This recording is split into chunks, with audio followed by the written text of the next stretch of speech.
राधे राधे श्याम प्यार। आप सभी लोगों का एक बार फिर से स्वागत है मेरे श्याम की दरबार में। दोस्तों, अगर आप भी खाटू श्याम जाते हैं तो आपको ये 5 चीजें वहां से लेकर अवश्य आनी चाहिए। कहा जाता है अगर आप वहां से ये 5 चीजें नहीं लेकर आते हैं तो श्याम बाबा की आप पे आधी अधूरी कृपा होती है। आप कौन कौन सी हम 5 चीजों की बात कर रहे हैं, थोड़ा वीडियो को ध्यान से देखिएगा और पूरा देखिएगा।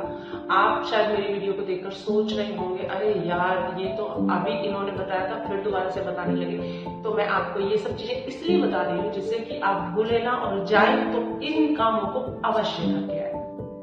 अगर आप नहीं जा रहे हैं तो कोई और आपका जाने वाला भक्त हो, बाबा का प्रेमी हो, तो उसे ये वीडियो, उसे ये रील जरूर शेयर कीजिएगा। श्याम प्रेमियों, आज आपको ऐसी कौन सी 5 चीजें हैं जो श्याम सरकार से लेकर आनी चाहिए, खाटू श्याम से लेकर आनी चाहिए।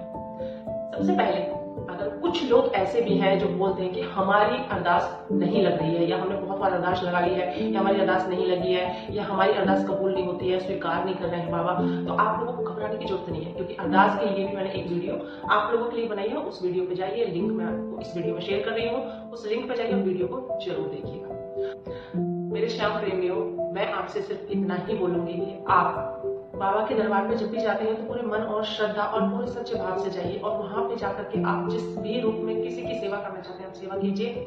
उससे श्याम बाबा बड़ी जल्दी आपके ऊपर कृपा करते हैं और आपकी जो भी अर्जी है, जो भी अरदास है, वो बहुत जल्दी पूरी होती है। आपको कौन सी 5 चीजें लेकर आनी है? आप सभी लोगों का एक बार फिर से स्वागत है हमारे चैनल में। अगर आपने चैनल को अभी तक सब्सक्राइब नहीं किया है तो आप चैनल को सब्सक्राइब अवश्य कर लीजिएगा, वीडियो को लाइक शेयर जरूर कीजिएगा, जिससे कि ये वीडियो सभी श्याम प्रेमियों को मिल सके। आपको सबसे पहले जब आप वहां पे जाते हैं तो आप अपने घर से खाली कैन लेके जाएं, खाली बॉटल लेके जाएं, खाली ऐसा कोई बर्तन लेके आए जिसमें आप वहां से जल लेकर आ जाए। अब आपको जल कौन सा लेके आना है, तो हम शुरू करते हैं सबसे पहले वहां पे जाने के और आने से रिलेटेड। अब जब आप जाते हैं तो सबसे आपको जाने के बाद में कम से भी कम 1 या 2 दिन वहां पे स्टे करना है। आपको रुकना है वहां पे खाटू धाम में, आपको रुकना है। आप रुकेंगे, आपके ऊपर देखिए कैसी कृपा होनी शुरू हो जाएगी। आप 1 रात तो अवश्य रुकें, टाइम निकाल के जाएं और 1 रात अवश्य रुकें। हो सके तो महीने की हर एकादशी पर वहां पर पहुंचे और अपनी हाजिरी लगाएं। अब जब आप मंदिर में जाते हैं तो मंदिर में जो बाबा का स्नान कराया जाता है, जो बाबा को स्नान कराया जाता है, उस जल की बात कर रही हूं मैं। जी हाँ, मैं उसी जल की बात कर रही हूँ जिससे बाबा सरकार, बाबा श्याम गणेश सरकार, खाटू नरेश को स्नान कराया जाता है। उस स्नान वाले जल को अगर आप थोड़ा सा ले आते हैं और उसे किसी रोगी को देना शुरू करते हैं तो आप देखिए वो रोगी कितनी जल्दी सही होना शुरू हो जाता है। पूरे विश्वास के साथ आप इस काम को करें, आपको ना ही तो कहीं और जाने की जरूरत पड़ेगी। हाँ, आप साथ ही साथ अपने जो डॉक्टर हैं उनसे जरूर परामर्श लेते हैं, साथ ही आप अपनी दवा भी चला सकते हैं। थोड़ा थोड़ा जल उन्हें आप देना शुरू करें, जो भी आपका रोगी है वो सही होना शुरू हो जाएगा। दूसरी, आप वहां जाए तो खाटू कुंड में जरूर स्नान करें। स्नान करने के बाद वहां से थोड़ा सा जल लेके आए। अब वो जल आपको पीना नहीं है, इस चीज का ध्यान रखिएगा।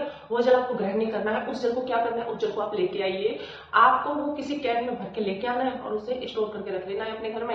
घर के किसी भी कोने में रख दीजिएगा, दक्षिण दिशा नहीं होनी चाहिए। अब आप उस जल को थोड़ा थोड़ा अपने घर में रोज छिड़कना शुरू कीजिए। अगर आप उसे पिएंगे तो मैं आपको बता देती हूँ कि खाटू श्याम का जो कुंड है वहां उसकी बहुत मान्यता है।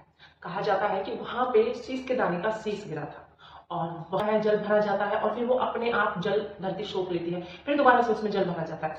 कहा जाता है जो भी लोग वहां जाकर के उस कुंड में स्नान करते हैं पूरी श्रद्धा भाव से, तो जो भी कुष्ठ रोगी है, जिनको त्वचा से रिलेटेड बीमारियां हैं या जिनको कोढ़ है, वो सब चीजें, चर्म रोगी, वो सब धीरे धीरे सही होना शुरू हो जाते हैं। बाकी देखिए आपके विश्वास के ऊपर डिपेंड करता है कि आपको कितना विश्वास है, आप बाबा पे कितना विश्वास करते हैं, आप बाबा पे, आपका बाबा से कितना लगाव है, कितना प्यार है। तो मेरे प्रेमियों, आप वहां से जो भी जल लेकर आते हैं उसको पिए ना, क्योंकि पीने से क्या होगा, आपको हो सकता है बीमारी हो जाए, हो सकता है आपको इन्फेक्शन हो जाए किस चीज का। तो आपको सिर्फ उसे अपने घर में छिड़कना है। उसका छिड़कने का जो तरीका है, आपको सुबह नहा धोकर पूजा करके उसके बाद उसे छिड़कना है और शाम बाबा से प्रार्थना करनी है, ऐसी अरदास लगानी है कि बाबा मेरे घर में जितनी भी बीमारियां हैं, जितनी भी नेगेटिव एनर्जी, वो मेरे घर से सब बाहर चली जाए। ऐसा करने से आपके घर में सुख शांति आनी शुरू हो जाएगी। आप मंदिर जाते हैं, आपने देखा होगा मंदिर में आप दर्शन करते हैं तो वहां पे बहुत सारी दुकानें हैं, भिन्न भिन्न प्रकार की दुकानें, प्रसाद की भिन्न भिन्न है, सब चीजें। तो आप वहां पे जब जाते हैं तो लोगों के मन में ये बहुत बड़ी दुविधा होती है कि हम बाबा को किस चीज का भोग लगाएं, किस चीज का भोग लगाएं।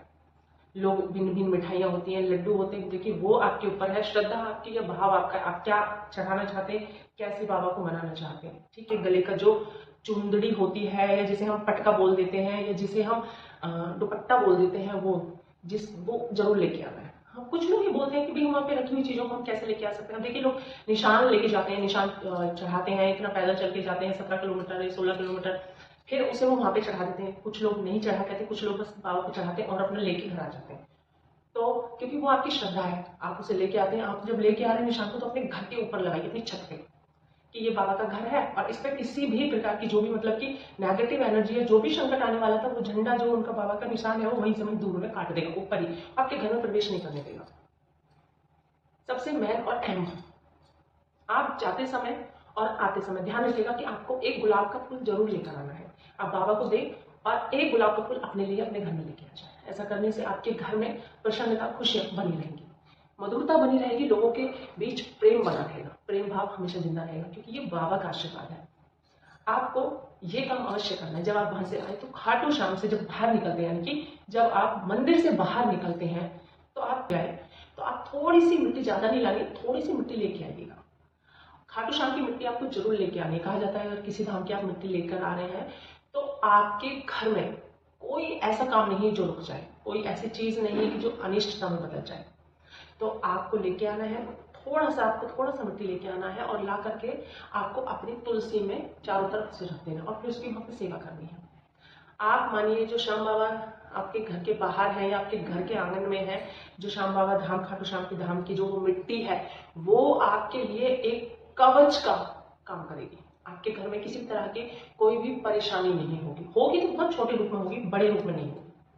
दोस्तों, उम्मीद करती हूँ कि आज की वीडियो आपको अच्छी लगी होगी और इस वीडियो को आगे लाइक शेयर अवश्य कीजिएगा, जिससे कि ज्यादा से ज्यादा श्याम मणि सरकार के प्रेमी जुड़ सके इस वीडियो से।